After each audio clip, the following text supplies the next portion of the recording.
So, that it's raining is great. What's the issue? I don't know. I do mostly modeling of stars on computers. So for me, that it's raining is good. Keeps the world a bit cooler, which is nice too. And I don't like it when it's too hot. So for me, it's perfect. And I've got some other options for things we can do when we're indoors and stuck and can't see out. So we'll get to that at the end of the talk. But yeah, today I'll talk to you about the life story of stars, really. So starting from the beginning, when they're born, we'll discuss that somewhat, and I'll need your help doing that, because there are things that I don't know and I want to ask you. And then I'll talk about what happened. Oh, it's okay. It's okay. I'll talk to you about what it is that stars actually do to make us, our planet, the galaxy around us, and why they are vital to pretty much everything that we do in astrophysics. So, just let people sit down. Relax. I'm not in charge of the timetable, so I can take the time. Not my problem. Okay. And here you can see a beautiful image of a galaxy with an exploding star. Okay, so this is a simulated image of a supernova exploding in a galaxy, and kind of what you see. I simulated it with AI, so you know it's not a real simulation, but it does look fantastic, and it shows what you can do now. So we've got to be careful about it, but it's beautiful, and that's the way we have to do it. But here's something that's a bit more realistic. And I was kind of hoping that the sky would be clearer, but it's probably the wrong time of the night to see this well anyway. Are you all familiar with Orion? You've seen Orion. I remember the first time I went to Australia and I saw Orion. I said, bloody hell, it's upside down. It's a very disconcerting view when it's upside down. And you can tell it's upside down because below the belt is this sort of glowy bit. That sounds a bit dodgy saying that, perhaps, but it's still, that's the way it's been set up.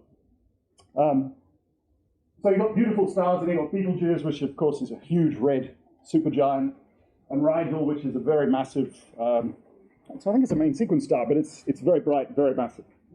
There's a load of other famous stars in there, but you know, I'm not an astronomer, so you know them better than me.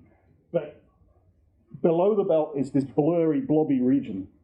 Now we can zoom in on that with better telescopes than this one. This is not real, of course. So here's a zoom in of that region of the sky. And this is the nebula in Orion. And what you see there is a lot of gas. You don't really see the gas so much. You see a little bit of that. There's a lot of dust around as well. You see these bright stars right in the center, where it's very pink in there. That's the artificial coloring. But what is going on in that region is vital to the lifeblood and the life cycle of our galaxy. Okay?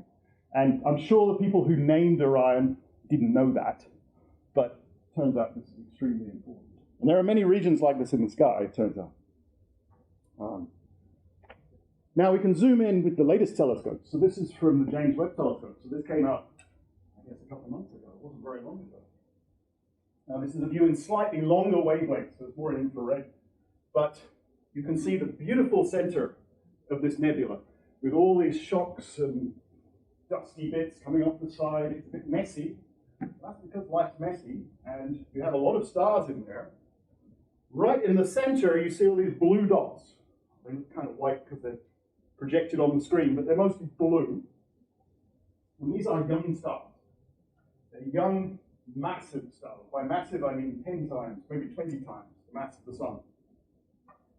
And the reason you have these shocks and these wispy bits is they all have outflows.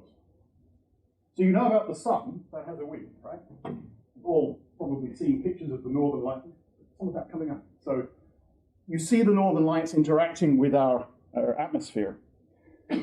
The wind from the sun is what, 10 to the minus 14, that's 14 zeros and a 1 at the end. Very small number of solar masses per year. Very small. It's a lot compared to what we really are used to, walking around outside, but still it's not huge, and it won't evaporate the sun. Don't worry about that. These stars, a lot of them do have winds that will evaporate a significant chunk. A significant chunk of their mass will be blown away within their lifetimes. That's what all these interactive regions are around here. But there's a lot of dust as well. Where does that dust come from? You can see the dusty, dirty bits there. They look brown. That's what they really are. So where did those come from? And this is one of the questions we'll try to answer. But this is really one of the most vital parts of the sky because it's where stars are born. And probably most stars are born in environments like this. Quite violent, if there are supernova explosions going off nearby, and the winds from other stars. And sometimes the stars capture each other in binaries and triples and quadruple systems. And so to understand these stars, we need to look at these regions. Absolutely, and JWST does a wonderful job of this. It sees better than anything we've had before in these kind of things. But you can look around the galaxy. This is before JWST, but it's a similar plot. You can see Orion in the bottom left corner down there is marked. This is a cross-section through our galactic disk that we live in. And each of the little blobs here is a star-forming region. So there's quite a few out there. Our galaxy is still very, very much alive. It is making new stars now. These are not the first stars in the galaxy. These are probably the 10th, 20th, 15th generation, something like that. It depends how you define generation. It's not so easy for stars as humans. There are many generations of stars, and they are what make galaxies blue, because the young stars are blue. They're bright blue blobs of gas out there in the sky. So these are making new elements, making new gas that gets thrown out, and will make then another generation of stars, and so on. And I've done a bit of work on a few of these, some of the ones near the galactic center, which is somewhere over there. I've done a bit of work on some of them, and it's hard to see some of them. So when you actually look, they probably won't look blue. They'll look actually very red. But that's because there's a lot of dust and other crap sitting between us and them. And if you're looking through dust, it's like looking through fog. It's very hard to see. So you see them in the very, very deep infrared. But to see them in the visible is quite tricky. And indeed, that's true probably of most of our galaxies. We can't see a huge amount of it because of this. But what we do see, we can see a lot of stars forming. And fascinating objects that they are. If we then zoom out and we look at, for example, spiral galaxies, this is, of course, a model. This is not, we haven't sent a spacecraft to that far above the galaxy yet. One day, I'm sure we'll get there. But we see other galaxies look very similar. But this is a model of the Milky Way. And if you look very closely, you can see these spiral arms coming around. I'm not going to talk about them in particular, how they form. That's a whole new talk. But you can see in them the blobs, where there's a bit of dust and a bit of stars forming right now. So you've got the Orion spur just south of the sun, Perseus arm, there's an outer arm, I don't know if you label these. There's always another outer arm to discover. But there's a lot of stars forming in the Milky Way. It is not a quiet place. It's a very noisy place. There's a lot of stuff happening. But as I said, you probably can't see the whole thing, but it's a nice simulation. We do see galaxies that look just like this. It's much easier to see another galaxy than the one you're in, for many obvious reasons. So, the question I'm going to look at a little bit today, and it's not a long talk, but we'll talk about how these stars are born, and then about what they do when they're alive to enrich the galactic medium around them. Because this is something most people don't really care about. They just say, oh, well, stars are born, they explode, they're done. That's not really true, because each generation that explodes pollutes the next one. And that pollutes the next one, and the next one. And it keeps going until you make planets like the Earth. Because the Earth is not very much like the material that came from the Big Bang. Quite different. Okay? So here are some other galaxies in case you're interested. I recommend going and looking at NASA and ESA's websites. They have hundreds of pictures of these. They're absolutely stunning. And you can see all other galaxies show this too throughout the universe. So the Milky Way is not unique either.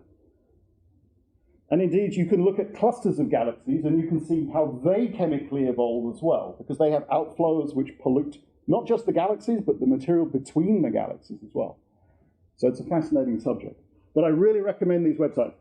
All of the stuff on there is free. It's absolutely wonderful. If you've never been, it's worth having a look. Now let's talk about physics a little bit.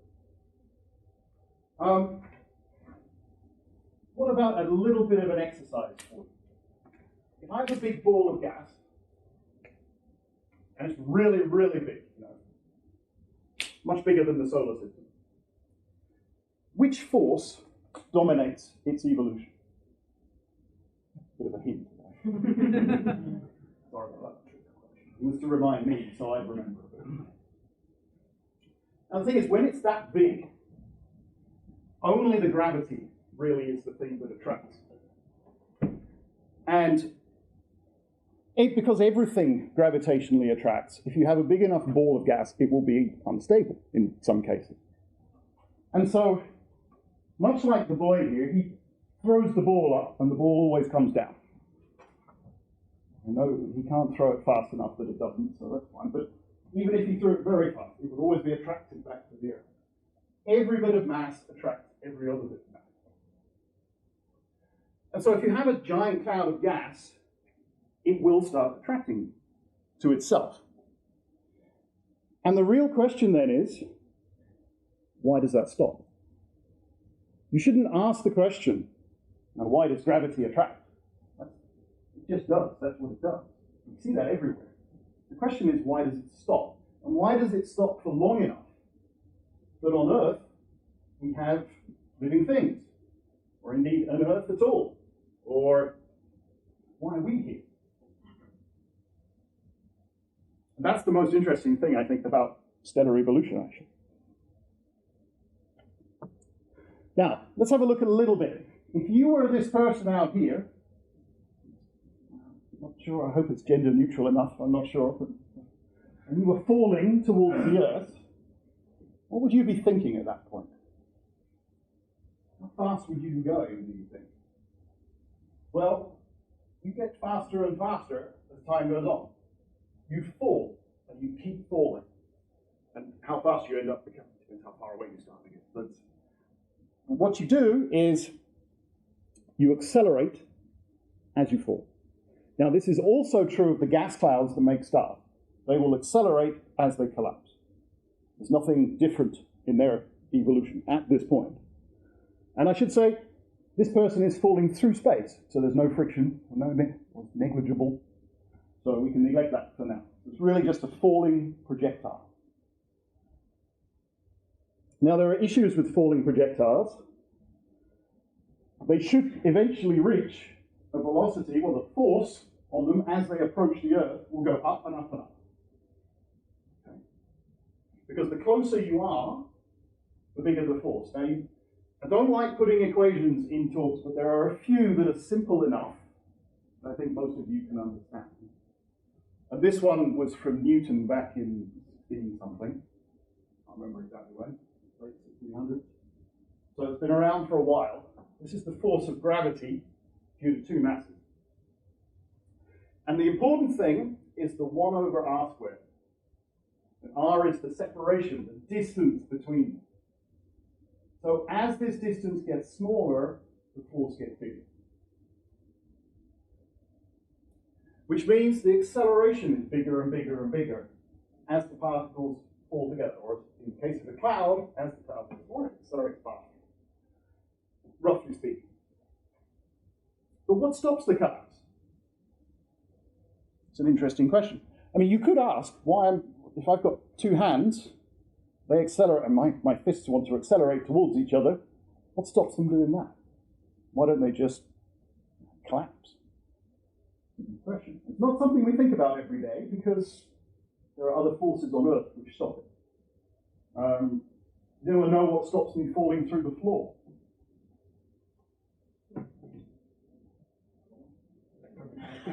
The electromagnetic forces, exactly. Someone at the back said. Essentially, it's a crystalline solid, or lots of crystalline solids. And the force of their structure stops me falling in. And then below that, you have the bedrock, which is also a crystal, essentially. And below that, you have the magma, which is quite dense and has its own resistive force because of electromagnetism.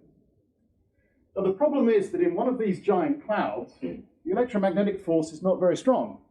And the reason for that is that it's neutral. Until it's neutral, it's not very dense either. It's nowhere near as dense as the floor here. There's nothing to stop the material collapsing. And this is a problem. It's definitely a problem. However, eventually, the material will squeeze, get denser and denser and denser. Feels like me in the mornings before coffee. And then the material that's flying in will be much like this spacecraft. So this spacecraft is, I don't know which one it is. Does anyone know which one this is? It could be. I'm not entirely sure. But anyway, it's a capsule you don't want to be in because it looks kind of a bumpy journey. Makes Ryanair look smooth, so might not be good. Southwest train looks smooth. What you can see here is that when something is moving extremely fast and starts to slow down, that energy has to go somewhere. It has a huge kinetic energy, we call it. That's the energy of motion. You're all familiar with this because if I'm walking up and down here, I've got energy of motion. You're all used to it. You walked in here. Your everyday life is dominated by these things. But a spacecraft has enormous velocity. Things that fall in space over long distances have massive velocity.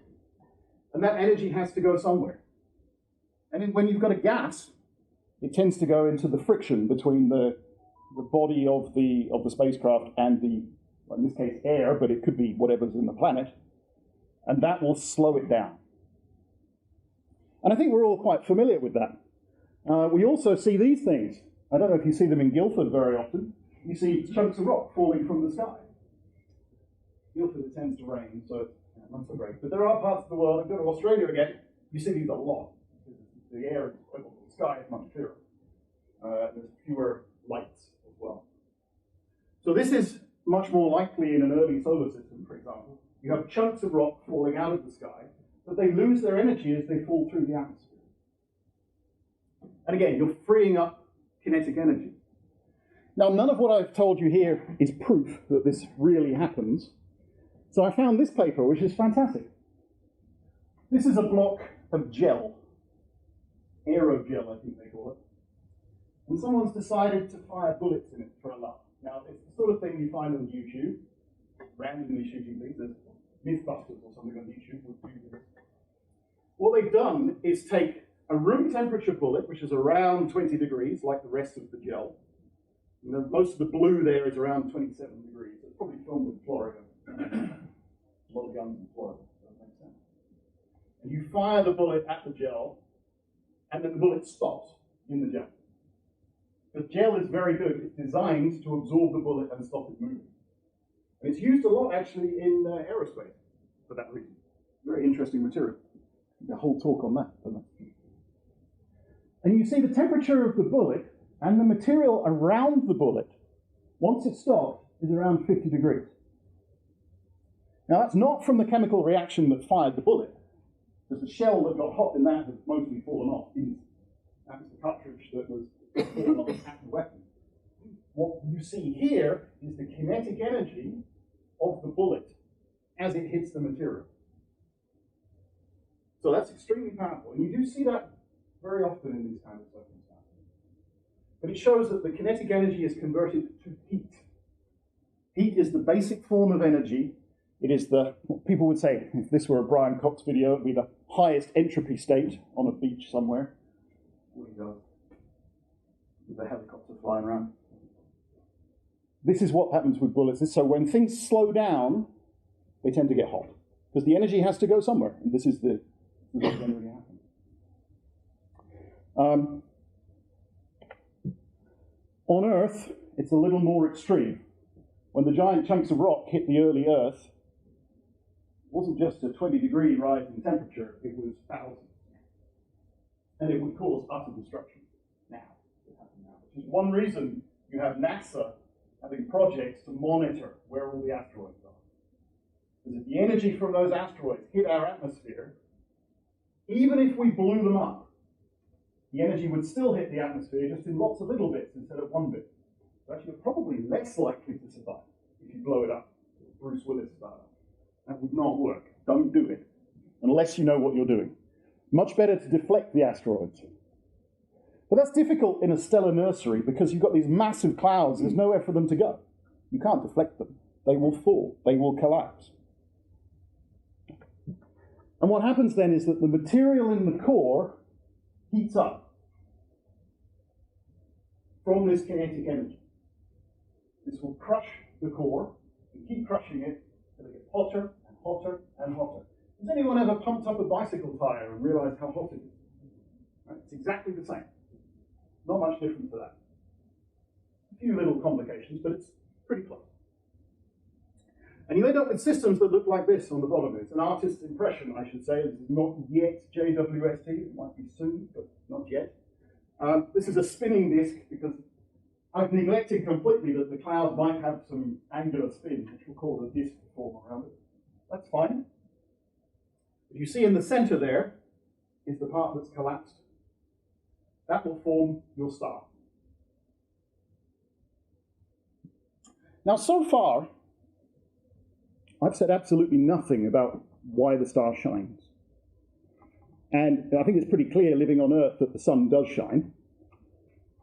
Not this morning, but yesterday it was clear that the sun shines. That's good.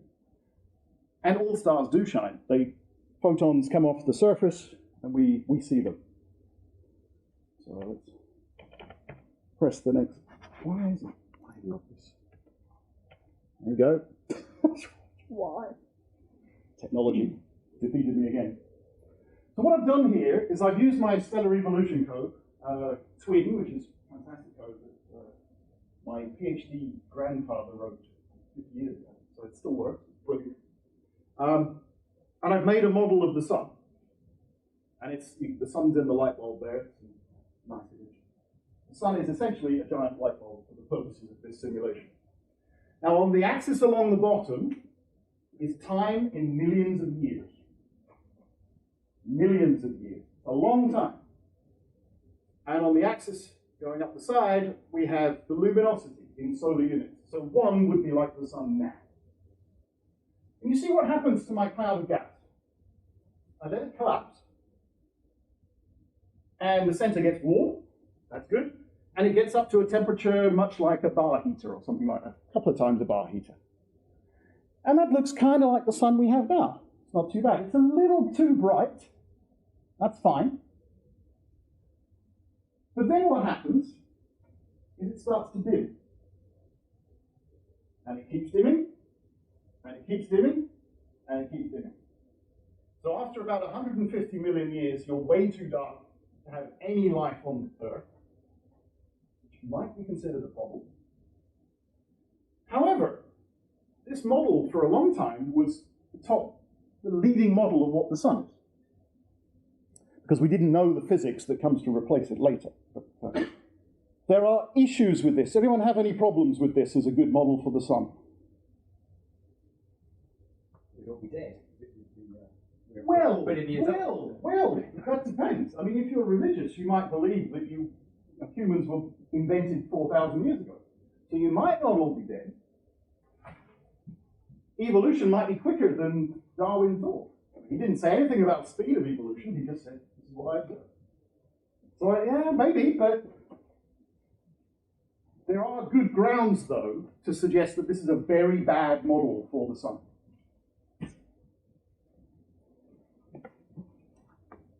Probably the best are radioactive rocks on Earth. Because these are about 4 billion, that's 4,000 million years old. You can go to places like Greenland and you can dig up rocks that really are nearly that old. There's not many because most rocks on Earth have been subducted into the mantle and then melted and then disappeared. But there are a few that are worth an absolute fortune if you can get a chunk of them. But you can date them with the radiation, the radioactivity coming off them. You can use radioactive dating and find out how old they are. So they're 4,000 million years old. The problem with that is that's a lot longer than 150 million years old. So that's a problem. The other problem are fossils. The oldest fossils, I think they're single cell type things, are about 3 billion years old. So I'm told, I should say. I don't dig them up myself, I'm told. This one is not. This one will be, 100, 200 million years old. But still, that's an issue for the model of the sun that's only 150 million years old. So I really don't think you should believe this model as being a good model. But there's a reason why it's a bad model, and that's because I disabled some parts of the code, which, is what I enjoy doing. Turn bits off, turn bits on. That's what we do. Great fun. And indeed, I'll show you at the end how you can do it yourself. So it's very simple to do. But if we look not at the luminosity of the sun, but its size, or in this case, the radius of the sphere that is the sun, it drops.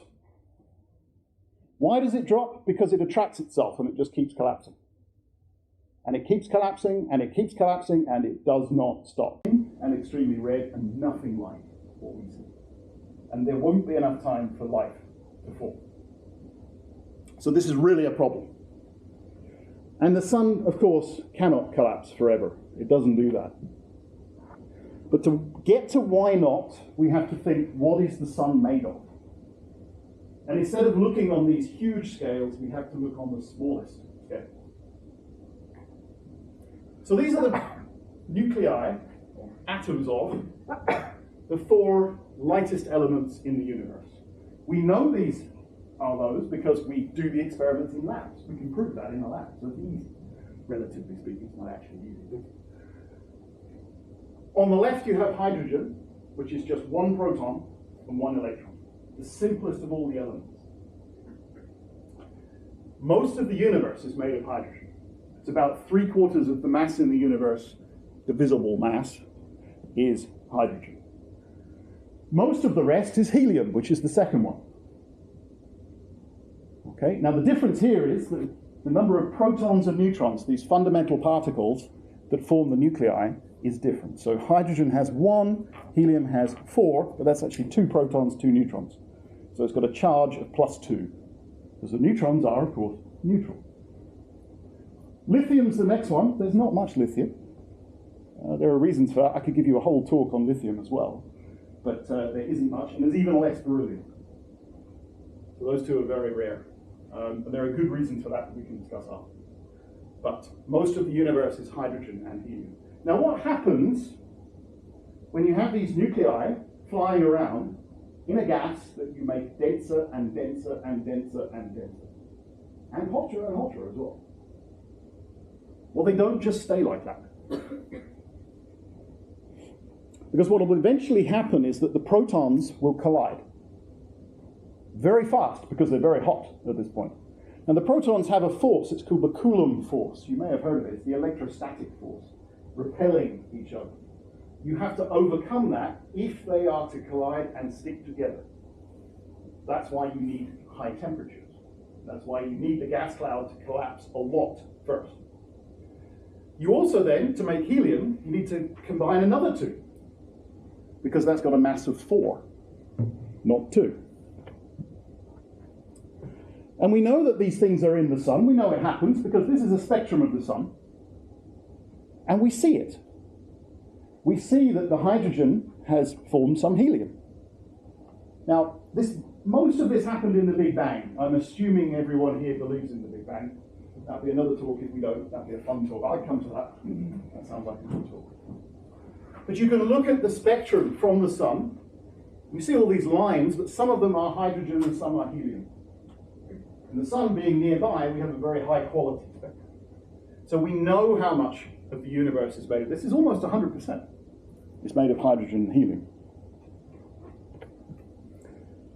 Well, how does this happen? Well, as I said, you combine 2 protons, and what you end up making is deuterium.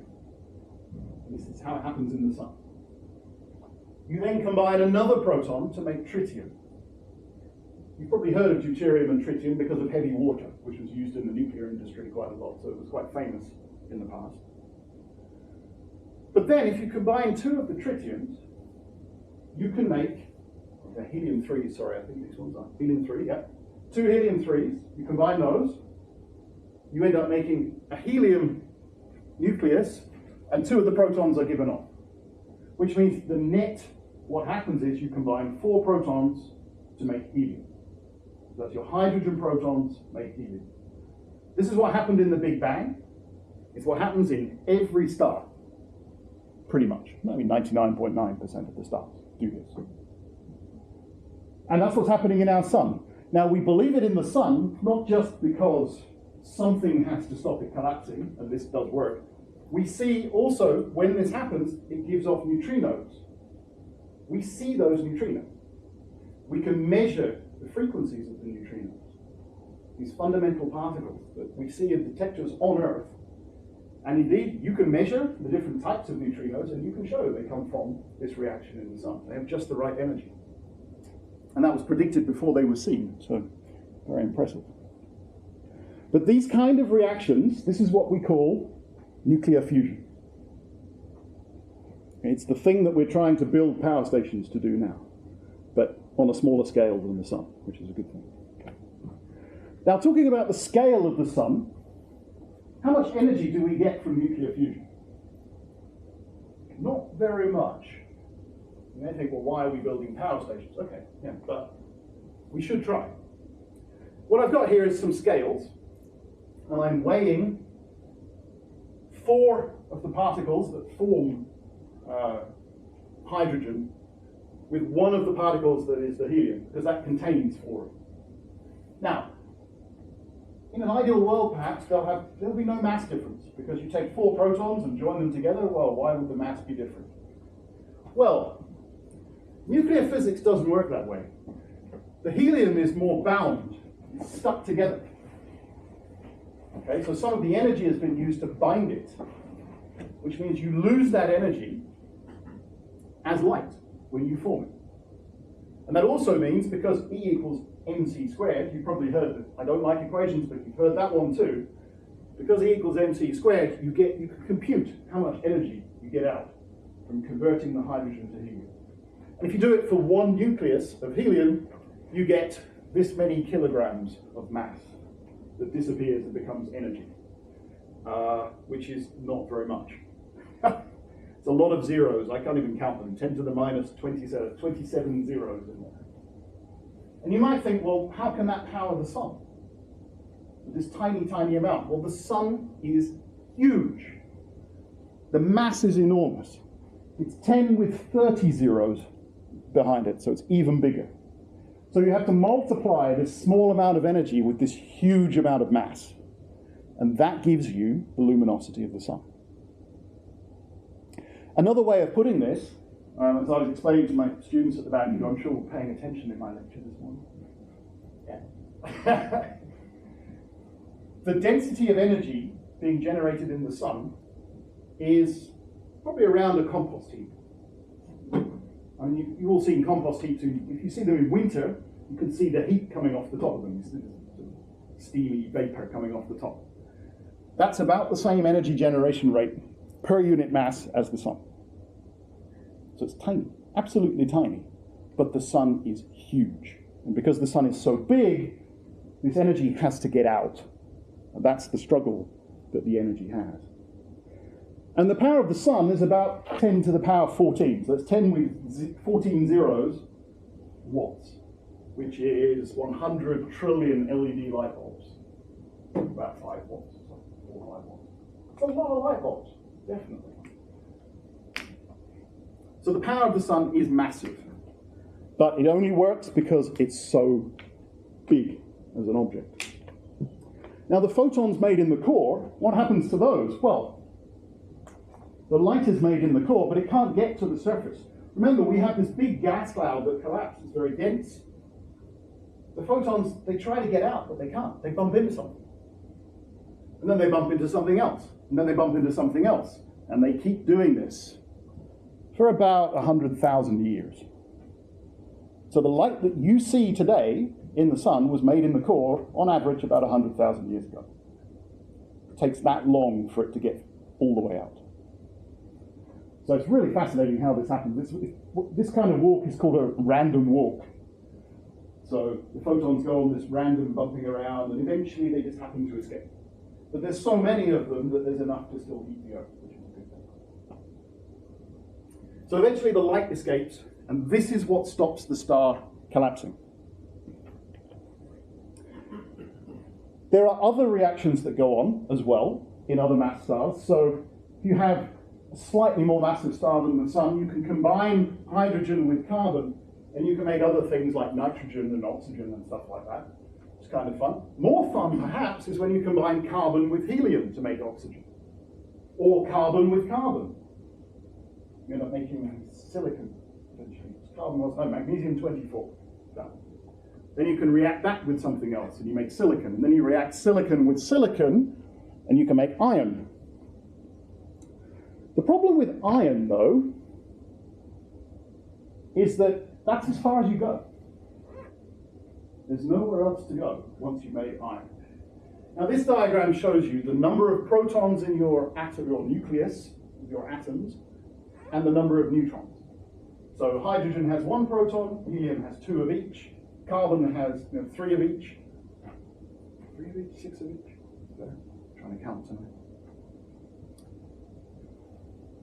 And the color is how bound the nucleus is. Okay, so it's how easy it is for particles to escape from the nucleus. If it's very strongly bound, like the white region in the middle, it's very hard to release anything. That's where the iron sits. It is the most stable of the isotopes. So once you've made iron in the core of your star, there's nowhere to go. You'll just make more and more iron, and eventually your core will just collapse. And that might make a neutron star or maybe a black hole. And that's what the material above will bounce off it and it will explode. And this all comes down to basic quantum mechanics and nuclear physics. So it's the tiny, tiny scales affect the biggest. So when the low mass stars die, they look something like this. These are some beautiful images of planetary nebulae. Now these are stars that have only done a little bit of advanced burning, so they'll have carbon-12 capturing some alpha particles to make oxygen-16. That's about as far as they go. So mostly you'll only get up to things like neon. And then they throw off the envelopes. This is probably what the Sun will do. It has a wind at the end of its life, which throws off the envelope. And that's just the end of its life. It will form a white dwarf, which will cool forever. Which is kind of sad, I think. But, do stars have feelings? That's another talk again. So that sounds fun. These stars can also make barium and lead. And I told you everything ends at iron. Barium and lead are much heavier than iron. How do we do that? Well, that's a whole different process. That's called neutron capture. You can do that at low temperatures, relatively speaking. So that can happen. But that only happens in special circumstances, which I could discuss afterwards if we want to. But these stars will make some of that. But if you get a star that's 10 times the mass of the Sun, it can then go on and do everything up to iron in the core. It doesn't have such a strong wind before this happens because it burns faster. It burns faster because you've got more mass to squash the material in the center, so it's hotter. And if it's hotter, it burns faster. Live fast, die young. That's what they do. All stars do this. So you can go all the way up to iron and make the elements around it, like chromium and nickel and things like this, in a final explosion. These drive most of the chemical evolution of our galaxy and of the universe. Fascinating objects, absolutely fascinating. The left picture here, I think it's a picture of Betelgeuse, which is a red supergiant that will explode soon.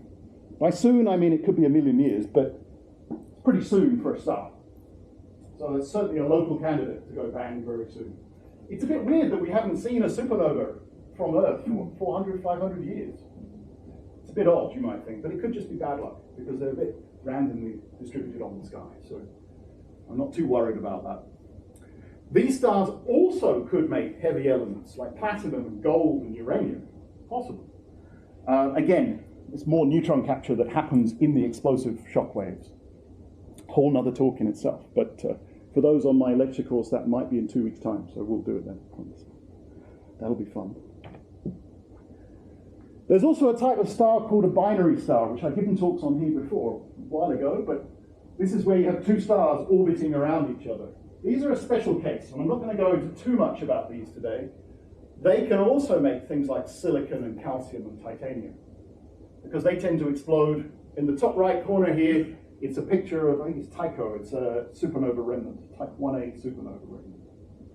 We still don't know which stars blow up like that.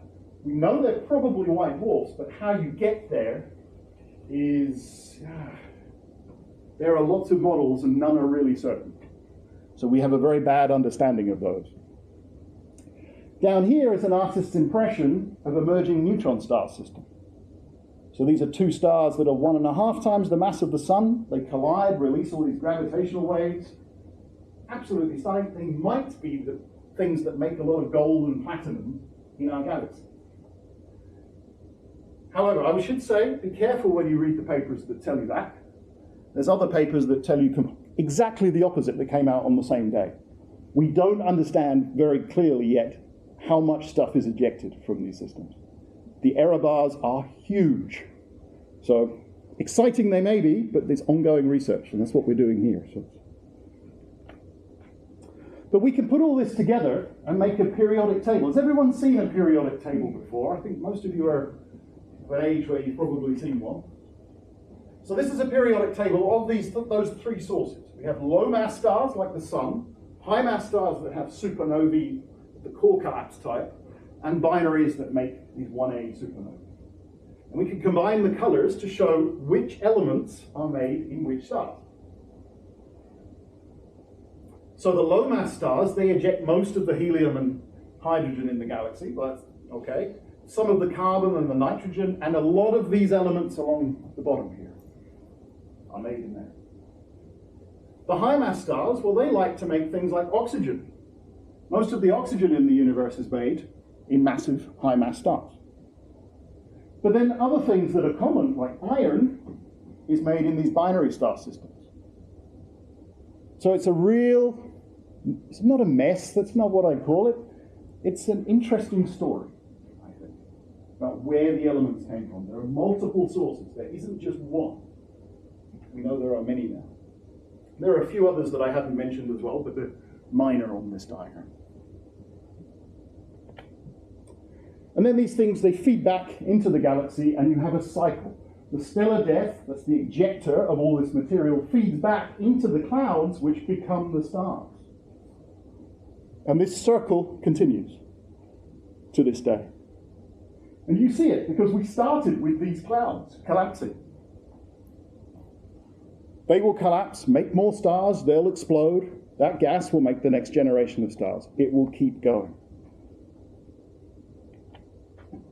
You can see that by looking at galactic archaeology. People here study this. So if we look at how much hydrogen, which is the red line, exists in the galaxy, the blue going up the other way is the helium. As the stars get older, there's more and more and more helium in them, because they burn some hydrogen to helium to survive for some time. And we see this when we look at stars. You can see that the helium content goes up and the hydrogen content goes down.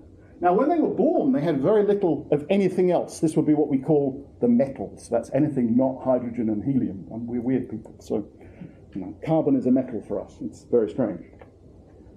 But what happens with this metallicity, as we call it, it also goes up with time. And this is easy to see. We look at stars, you look at the spectrum, you can measure the metal content really quite easily. So if we start at the beginning in the Big Bang, just hydrogen, helium, a little bit of lithium. Now, you look at stars, you see all these weird things like barium, lanthanum, yttrium, europium, thorium.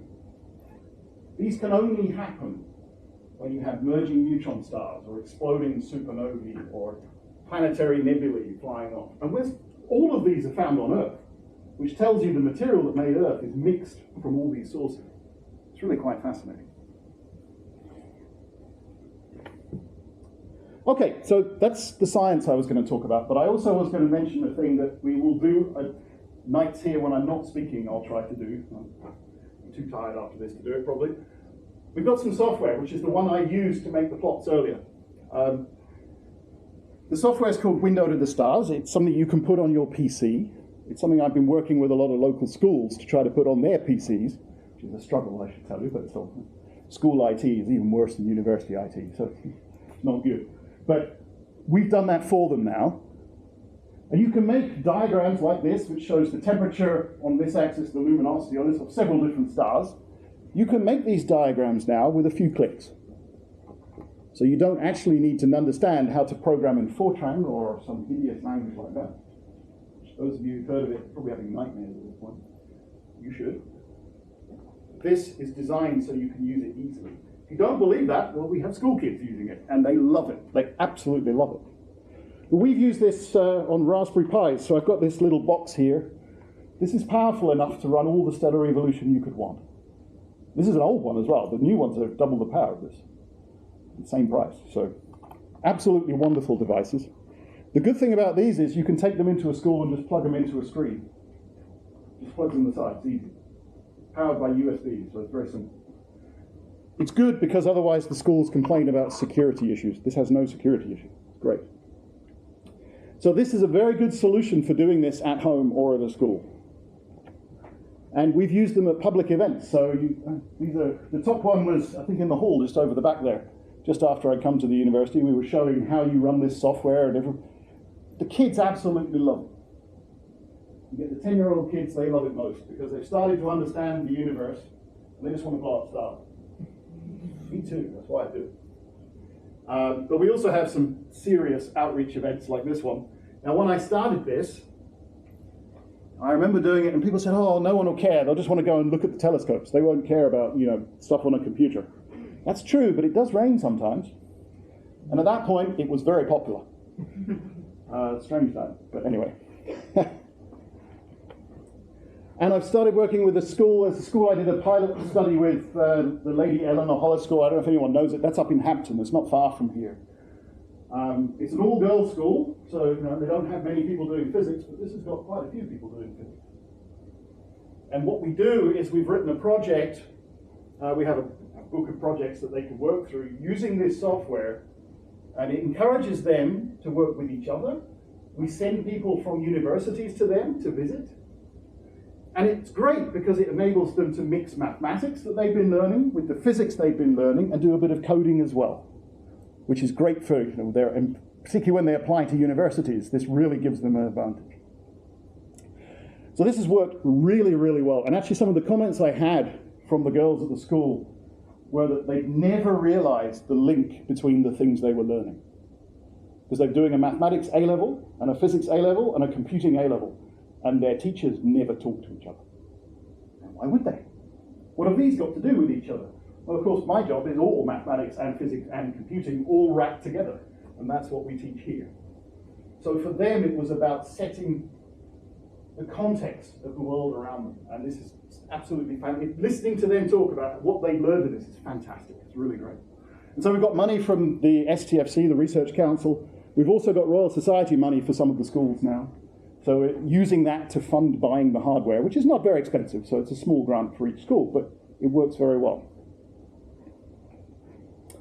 Anyway, I'll leave that there. You can talk to me. I've got some flyers if anyone's interested in that. And I think I'll leave it there. This is actually a picture of a nebula that I published a few papers on. This is the Tarantula Nebula. There's no spiders, don't worry. Apparently it looks like one if you've got, I guess if you're Greek and you have the right wine, it probably looks like a tarantula. But I can see that, I kind of see that. But you can see all the blue stars in the center. This is in one of the Magellanic, it's in the Large Magellanic Cloud. It's probably the biggest star-forming region that's near us. It's even bigger than the ones in the Milky Way. And it's very easy to see, which is good, because there's not too much dust between us and them. But you can see all the bright blue stars in the center there, and there's some redder ones as well. And we've done a lot of work on this now. It has a lot of binary stars in there, single stars, things interacting, blowing up, lots of winds interacting, hitting each other. It's an amazing object. This is the kind of thing I think we'll be studying a lot more in the JWST era. Certainly, if we can get time on it, we will do that. That's the challenge, for sure. But that's where I'm going to leave it. Thank you very much.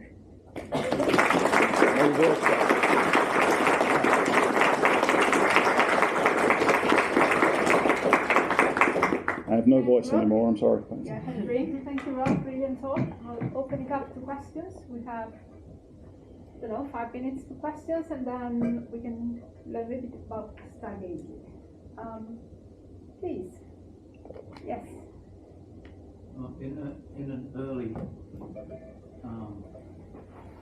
screen, like 4E, I think photon replaced proton, It's possible. and I think it happened again. Photon replaced proton, that could be. You think it was a typo? Yes. There's always typo. Oh, right. It confused me. Which one was it? 4E. Right at the beginning. Keep going. Keep going.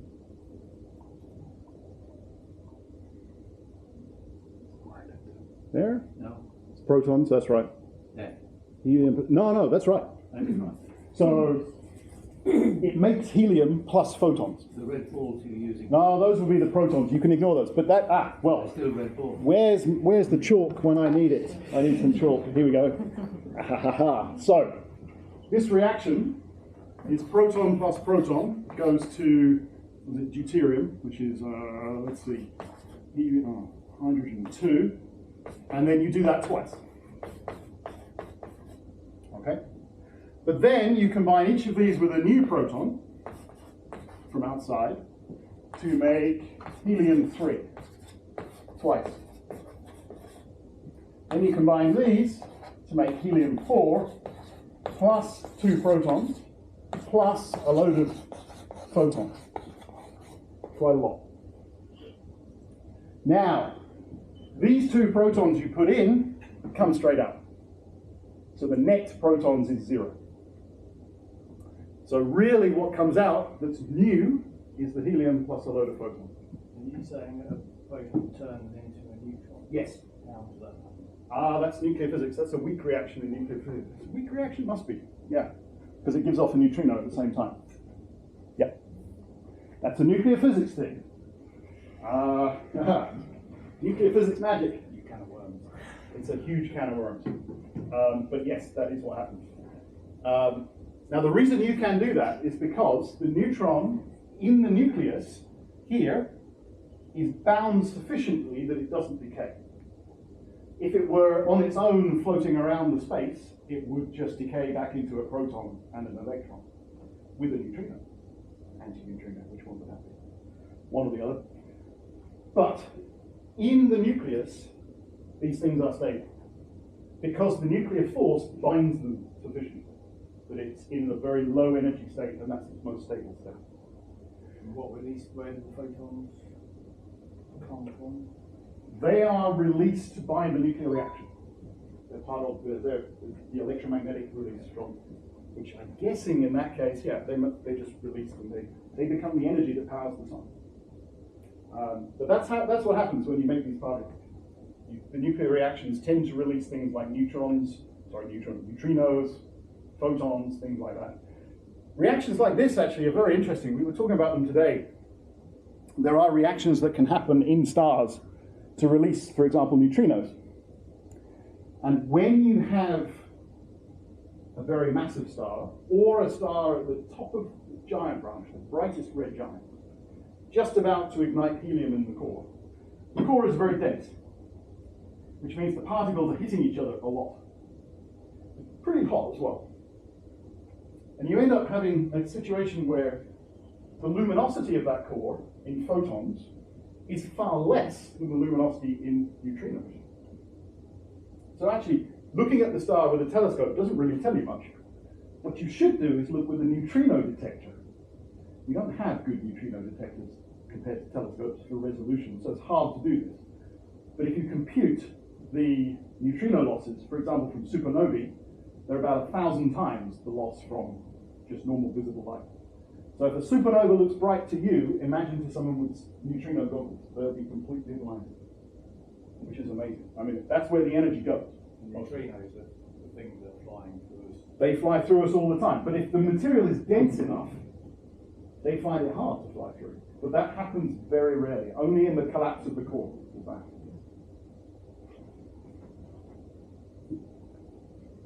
Slows down. Now they're awake. They've started. Talk about company. These would be good. Otherwise, you mark down next week. So, does the beta decay limit this. But slightly more massive stars, that is limited by the beta decade.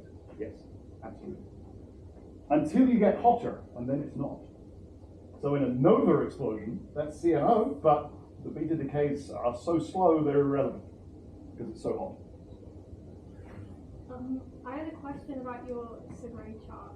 A little further on, you showed this protons against neutrons. Did I? And that one, how stable they were comparatively. That looks This is the binding energy. binding energy. Yeah. Right.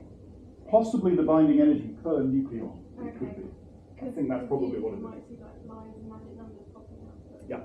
very good. No, but this is the binding energy per nucleon. Yeah. You can compute this. I can give you the data. Or you can get it yourself. That's part of your coursework.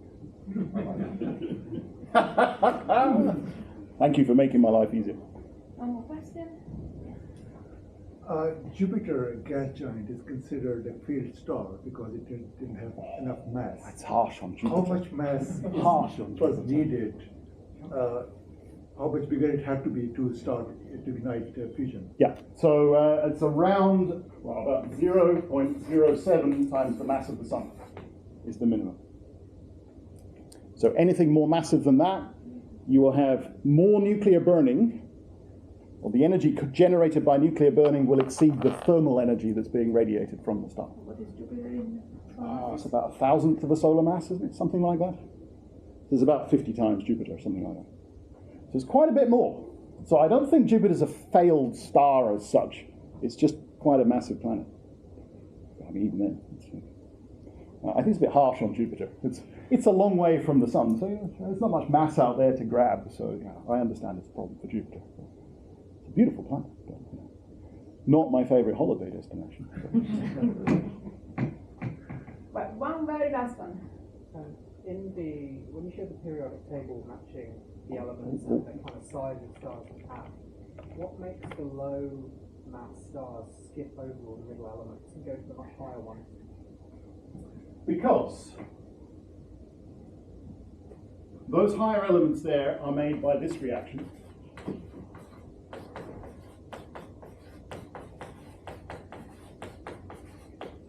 It goes on for a while. This is called the slow neutron capture process, which happens in those stars. And we know it happens in because you can observe it in their spectra. You can see these elements in the spectrum of these red, what are called asymptotic giant branch stars. I think it was an Italian that named them, so it makes sense. It's a hideous name for a star, but that's what they're called. They're very, very bright, 1,000 solar luminosity type stars. They have a particular reaction that happens in their core, which is this one.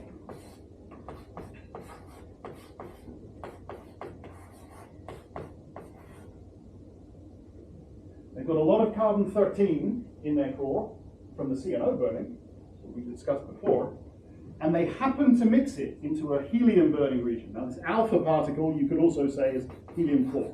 It's the same. So where you're hot enough to burn helium, it's got to be hot, and you happen to have some carbon lying around, you can do this. But it can't be carbon-12, it has to be carbon-13. So it's a bit of a tricky situation to set up, and it just turns out they happen to do that. Now, again, whole lecture on why that is, how it works, what the uncertainties are. But this is the reaction. It's not that at all. It's oxygen something, isn't it? It's 13 plus 4, oxygen 17. There you go. Get that right in the end. It's been a long day. That's possibly not even that, because it loses a neutron. Get the mass right. But it's carbon-13 plus alpha gives you neutrons. Now the problem is that real stars also happen to have a lot of nitrogen, and that tends to absorb neutrons very easily. Okay, that one I can do because that's just nitrogen 15, so that's easy. I can add one, I can't do more. This is what we call a neutron poison. It swallows the neutrons and forms something that's stable. It swallows them permanently. So what you want is a star that happens to have a lot of carbon-13, not much nitrogen, and happens to be burning helium. So it's a bit of a, it's like the Swiss cheese. You've got to shine the laser through the Swiss cheese. That's what it is. But these AGB stars, that's what they do. All right. let's thank our speaker. Thank you, Robert.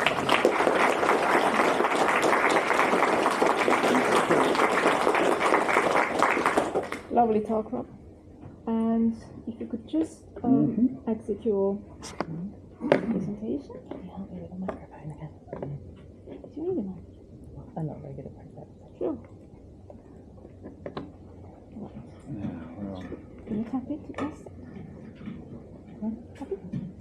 Perfect. Open a new window and we do full screen. Right, it's full screen.